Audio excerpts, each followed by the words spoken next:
आज का पहला पाठ उत्पत्ति ग्रंथ अध्याय 15 पद संख्याएं 5 से 12, 17 से 18। ईश्वर ने अब्राहम को बाहर ले जाकर कहा, आकाश की ओर दृष्टि लगाओ और संभव हो तो तारों की गिनती करो। उसने उससे यह भी कहा, तुम्हारी संतति इतनी भी बड़ी होगी। अब्राहम ने ईश्वर में विश्वास किया और इस कारण प्रभु ने उसे धार्मिक माना। प्रभु ने उससे कहा, मैं वही प्रभु हूँ जो तुम्हें उस देश का उत्तराधिकारी बनाने के लिए खलदाइयों के उर नामक नगर से निकाल लाया था। अब्राहम ने उत्तर दिया, प्रभु मेरे ईश्वर, मैं यह कैसे जान पाऊंगा कि इस पर मेरा अधिकार हो जाएगा। प्रभु ने कहा, 3 वर्ष की कलोर, 3 वर्ष की बकरी, 3 वर्ष का मेढ़ा, 1 पांडु और 1 कपोत का बच्चा यहाँ ले आना। अब्राहम ये सब ले आया। उसने उनके 2-2 टुकड़े कर दिए और उन टुकड़ों को आमने सामने रख दिया, किंतु पक्षियों के 2-2 टुकड़े नहीं किए। गीत लाशों पर उतर आई, किंतु अब्राहम ने उन्हें भगा दिया। जब सूर्य डूबने पर था तो अब्राहम गहरी नींद में सो गया और उस पर आतंक छा गया। सूर्य डूबने तथा गहरा अंधकार हो जाने पर एक धुआंती हुई अंगीठी तथा एक जलती हुई मशाल दिखाई पड़ी, जो जानवरों के उन टुकड़ों के बीच से होते हुए आगे निकल गई। उस दिन प्रभु ने यह कहकर अब्राहम के लिए अपना विधान प्रकट किया, मैं मिस्र की नदी से लेकर महानदी अर्थात फरात नदी तक का यह देश तुम्हारे वंशजों को दे देता हूँ। यह प्रभु की वाणी है। आज का दूसरा पाठ फिलिपियों के नाम संत पौलुस का पत्र अध्याय 3 पद संख्याएं 17, 4 का 1। भाइयों, आप सब मिलकर मेरा अनुसरण करें।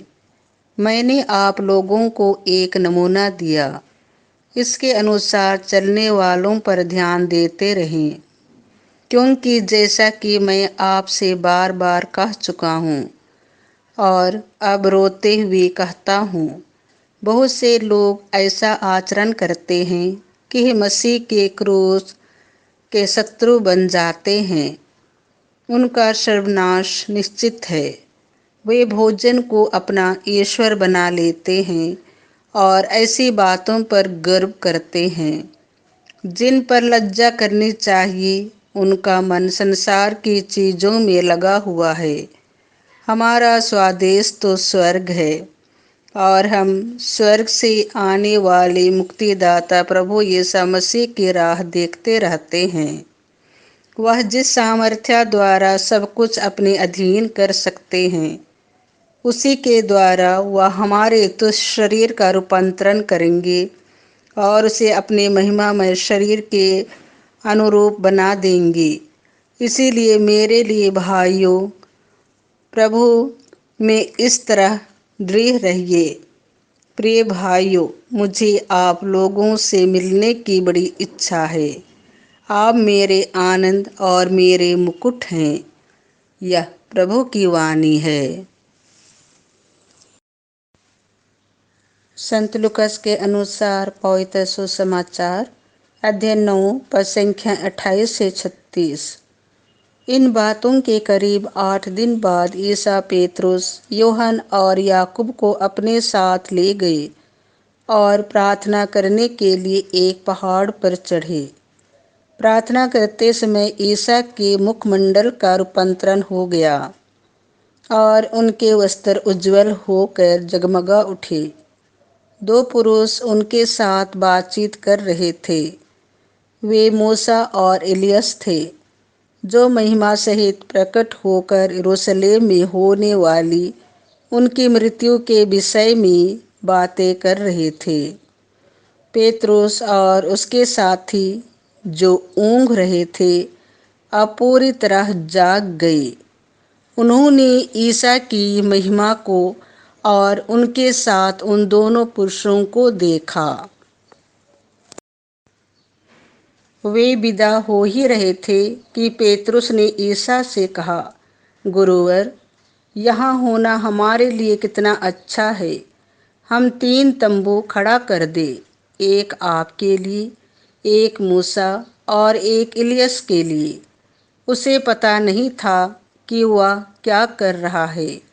वह बोल ही रहा था कि बादल आकर उन पर छा गया और वे बादल से गिर जाने के कारण भयभीत हो गए। बादल में से यह वाणी सुनाई पड़ी, यह मेरा प्रिय पुत्र है, इसकी सुनो।